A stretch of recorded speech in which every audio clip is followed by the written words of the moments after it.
Hello friends, દ્વિતીય સત્રાંત લેખિત મૂલ્યાંકન કસોટી 2024 ધોરણ 5 વિષય હિન્દી પેપરનું સંપૂર્ણ સોલ્યુશન જોઈશું। प्रश्न 1, सही वाक्यांश चुनकर पूरा वाक्य फिर से लिखिए। तो અહીં જલધારા से सीखो तो તેમાં આવશે અ आगे जीवन पथ में बढ़ना। बीजू છે पृथ्वी से सीखो तो તેમાં આવશે ब प्राणी की सच्ची सेवा करना। ત્રીજું છે पतझड़ के पेड़ों से सीखो तो તેમાં जवाब આવશે अ दुख में धीरज धरना। चौथું છે सूरज की किरणों से सीखो तो તેમાં આવશે ब जगना और जगाना। પાંચમું છે दूध तथा पानी से सीखो तो તેમાં આવશે अ मिलना और मिलाना।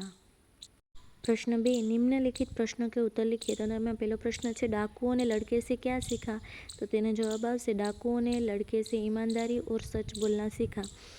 बीजो प्रश्न है दुमदुमा गांव की क्या समस्या थी तो तेनो जवाब आवशे दुमदुमा गांव में हमेशा पानी की कमी रहती थी, यही समस्या थी। त्रीजो है हमारे देश का भविष्य कौन है तो तेनो जवाब आवशे हमारे देश का भविष्य बच्चे हैं।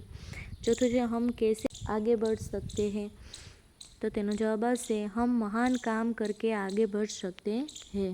प्रश्न 3, नीचे दिए गए चित्र का वर्णन 5 वाक्य में लिखिए। तो तेनो जवाब आवशे यह एक खेत का चित्र है। खेत में बैंगन मिर्च जैसी सब्जियां बोई हुई है। खेत में एक पेड़ है, पेड़ के पास एक कुआं भी है और पेड़ के नीचे चाचा आराम कर रहे हैं। प्रश्न 4, हिंदी का गुजराती में अनुवाद करके लिखिए। तो मैं पहलू है समझदारी से बड़ा कार्य हो सकता है तो तेनो जवाब आवशे समझदारी थी मोटामां मोटुं काम थई शके छे। बीजू है एक जंगल में एक सरोवर था तो तेनो जवाब आवशे एक जंगल में एक सरोवर हतुं। त्रीजू है हाथी पानी से बहुत प्यार करते हैं तो तेनो गुजराती थशे हाथी पानी ने खूब प्रेम करे छे। चौथुं हम चांद के भांजे हैं तो तेनो जवाब आवशे अमे चंद्रना भाणे छे। पांचमुं अब ऐसा काम नहीं करेंगे तो तेनो जवाब आवशे हवे आवा काम नहीं करिए। प्रश्न 5, निम्नलिखित शब्दों को शब्दकोश के क्रम में लिखिए। तो अहीं प्रार्थना और कक्षा 2 शब्दों है तेमां पहेलुं कक्षा आवशे अने पछी प्रार्थना आवशे। प्रश्न 6, नीचे दिए गए विशेषणों का वाक्य में प्रयोग करके लिखिए। तो अहीं पहेलुं छे काला तो तेनो वाक्य बनशे वीरेन ने काला शर्ट पहना है।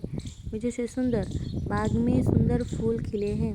त्रीजू है अच्छा सोहम अच्छा लड़का है। प्रश्न 7, ए समानार्थी शब्द देकर उसका वाक्य में प्रयोग कीजिए। पहलू है जल तो तेनो समानार्थी नीर के पानी थाय। तेनो वाक्य बनशे दुमदुमा गांव में हमेशा पानी की कमी रहती थी। बीजू है सिर तो सिर एटले शीश हमें बड़ों के आगे शीश झुकाना चाहिए। त्रीजू है पर्वत एटले पहाड़ तो तेनो वाक्य बनशे हिमालय हमारे देश का बड़ा पर्वत है। बी विलोम शब्द देकर उसका वाक्य में प्रयोग कीजिए। तो अहीं पहलू है शहर तो तेनो विरोधी थशे गांव तो तेना वाक्य बनशे लोग शहर में रहना पसंद करते हैं लोग गांव में रहना पसंद नहीं करते।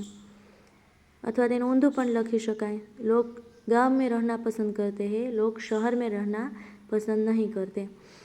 बीजू है आसमान तो तेनुं विरोधी थशे धरती तो अहीं नीचे एना वाक्यो छे हम धरती पर रहते हैं हम आसमान में नहीं रहते। त्रीजू है ऊपर तेनो विरोधी थशे नीचे तो अने तेना वाक्य बनशे आसमान ऊपर है धरती नीचे है।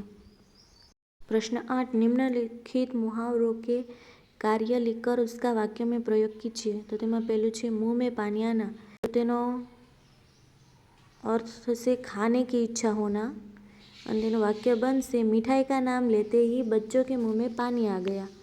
बीजू है कड़क कर बोलना तो तेनो अर्थ थशे कठोरता से बोलना और तेनु वाक्य बनशे पिताजी कड़क कर बोले तो बच्चा रोने लगा।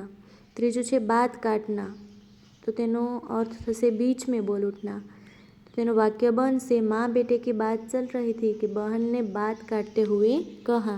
प्रश्न 9, उचित जोड़ मिलाइए। तो तेमां पहेलामां आवशे ड आगे रास्ता संकरा है। बीजामां आवशे अ वृत्ताकार रास्ता। त्रीजामां आवशे ई ठहरिए। चौथामां आवशे ब प्रवेश निषेध और पांचमामां आवशे क संकरा सेतु।